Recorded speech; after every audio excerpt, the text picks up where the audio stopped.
encontrei-me com Jesus num jardim. Nunca vi nada tão lindo assim. Minhas dores entreguei em suas mãos, e Jesus foi falando pra mim das feridas que eu recebi.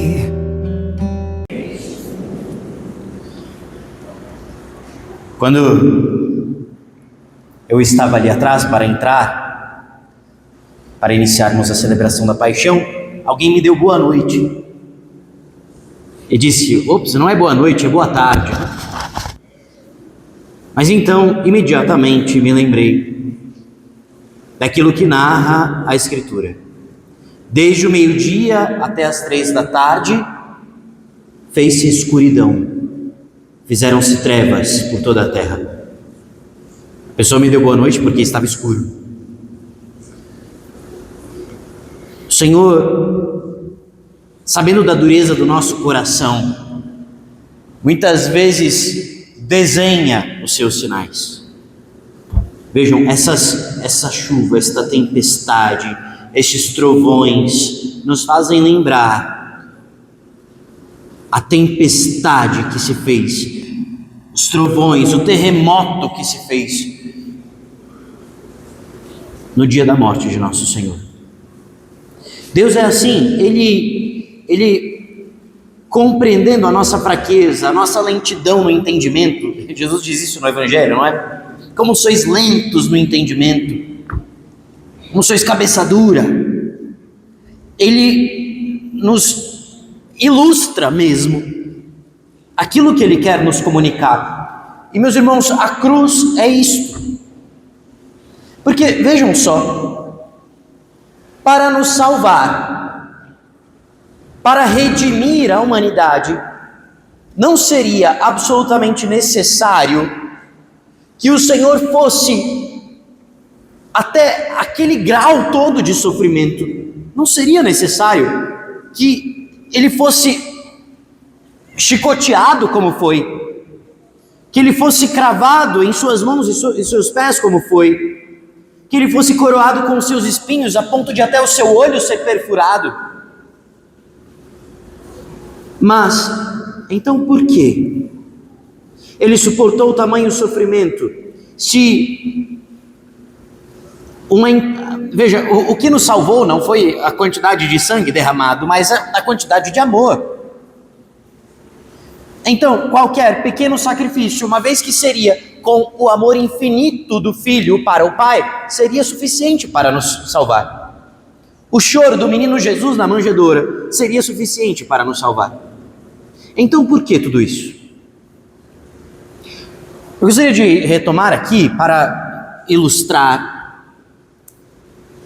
esta vontade de Deus na cruz, uma história da literatura universal, uma história que ficou conhecida mundialmente, de um livro escrito por Oscar Wilde, O Retrato de Dorian Gray. Já ouviram falar? A história fala de um jovem lá na Inglaterra, em Londres, que era muito bonito, era muito belo, atraía o olhar de todos.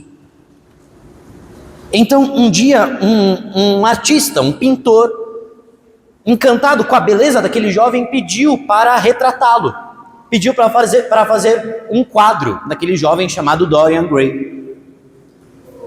E fez aquele quadro belíssimo. O jovem, então, contemplando aquele quadro, ele ficou envaidecido, ficou orgulhoso. Como eu sou belo, eu não quero perder essa beleza nunca. E então desejou isso no seu coração. E misteriosamente, o que começou a acontecer? Aquele jovem parou de envelhecer. Ele não mudava mais a sua aparência. A sua beleza se tornou como que eterna, perene. E então ele, uma vez que ficou encantado consigo mesmo, passou a viver pelos prazeres hedonistas, pelos prazeres do mundo, procurando no mundo, no sexo, na vida desregrada, aquilo que, aproveitar aquilo que ele tinha. Uma vez que ele atraía todos que ele quisesse, ele começou a ter tudo que ele podia, tudo que ele queria. Tudo que ele queria, ele tinha. E começou a ser conhecido na sociedade londrina, na alta sociedade, pelos seus feitos, pela sua beleza e também pelos seus escândalos, porque ele passou a ter uma vida de total imoralidade. Até que um dia, aquele pintor pediu para ver o quadro de novo. E o que aconteceu? Quando viu o quadro e mostrou para aquele jovem chamado Dorian Gray, o quadro estava desfigurado. A pintura, o seu retrato, estava envelhecido. E não somente envelhecido, carcomido mesmo, sabe? No quadro estava o estado da alma dele. A sua aparência real estava retratada naquela pintura.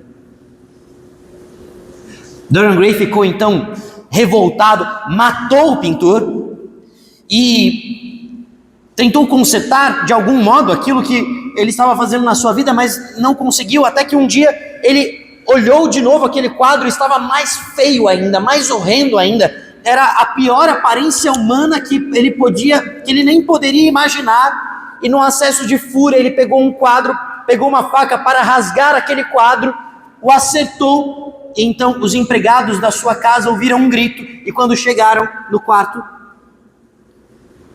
o quadro estava como no original, retratando a figura bela e jovem daquele rapaz. E no chão, agonizando, um velho horrível, deteriorado, todo ferido, com uma faca no peito.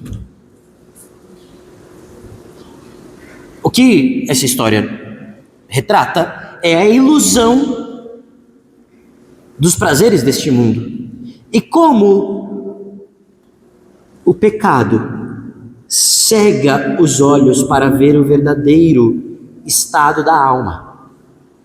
Não é assim que as pessoas andam.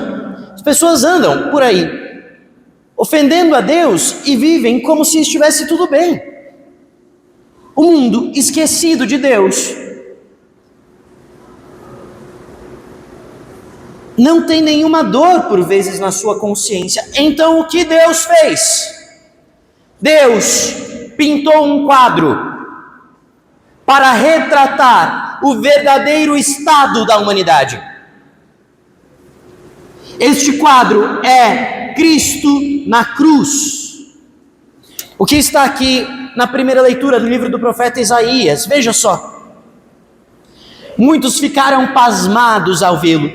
Tão desfigurado ele estava que não parecia ser um homem ou ter aspecto humano. Mais à frente ainda se diz: não tinha beleza nem atrativo para o olharmos, não tinha aparência que nos agradasse.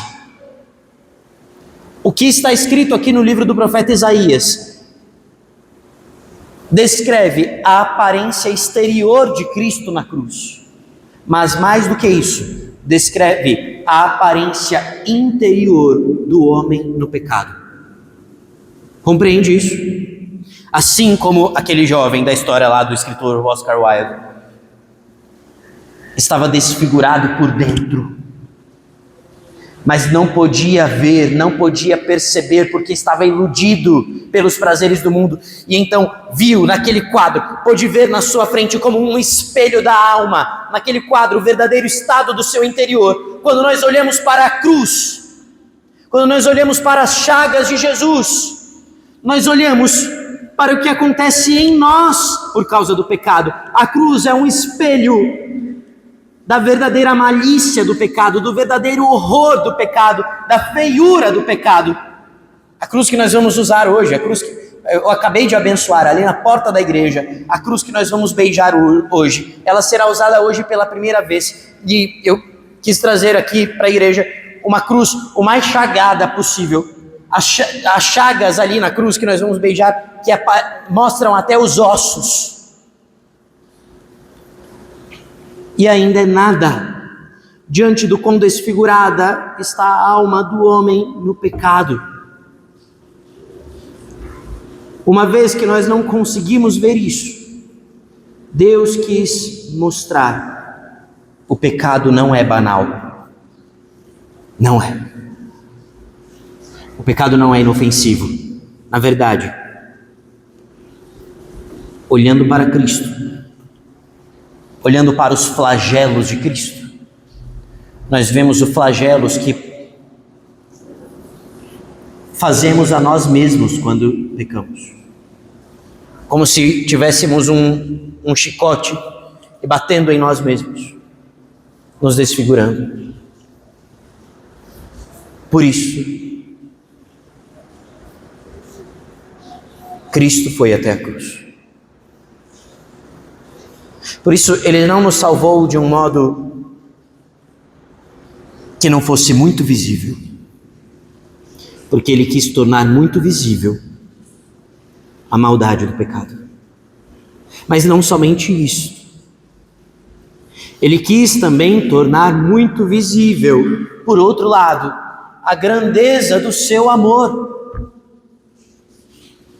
Ele foi até a cruz e se entregou desta maneira a se tornar um espetáculo horroroso, para que víssemos de modo indubitável como Ele nos amou. Como duvidar? Quem pode duvidar? Olhando para a cruz, quem pode duvidar do amor de Deus? É impossível. E por fim, vejam, Ele foi à cruz para mostrar a feiura do pecado, mostrar a extremidade do seu amor. E em terceiro lugar, para que nos identificássemos em nossos sofrimentos com Ele. Ele quis se solidarizar com todo o sofrimento humano, como está aqui na carta aos Hebreus. Temos um sumo sacerdote capaz de se compadecer de nossas fraquezas, pois Ele mesmo foi provado em tudo, como nós, com exceção do pecado. Ele é capaz de se compadecer de nós, porque Ele sofreu como homem. Hoje, quando nos aproximarmos da cruz para beijarmos esta cruz, portanto, contemplemos como quem não gostaria, mas como se algo fosse colocado em nossa frente, de modo que não podemos voltar o olhar. Contemplemos como Ele está desfigurado e enxerguemos ali um espelho daquilo que nós não queremos ser. Pelo contrário, nós queremos que em nós nasça a imagem do homem novo. Isso foi rezado hoje Pega um missal para mim, por favor. Na oração inicial, na oração que o padre fez no início desta celebração. Vejam o que o padre disse. A oração foi esta, que o padre fez em prol de todo o povo. Concedei que nos tornemos semelhantes ao vosso Filho. E assim como trouxemos pela natureza a imagem do homem terrestre, ou seja, assim como nós tivemos pela nossa natureza decaída esta imagem desfigurada, possamos manter pela graça a imagem do homem celeste. Nós não precisamos ficar desfigurados. Nós não precisamos ter o fim daquela história, daquele que ficou morto, desfigurado, feio. Cristo se desfigurou para que nós sejamos transfigurados pela graça. Transfigurados no homem celeste, transfigurados na imagem de Deus. Que assim seja. Amém.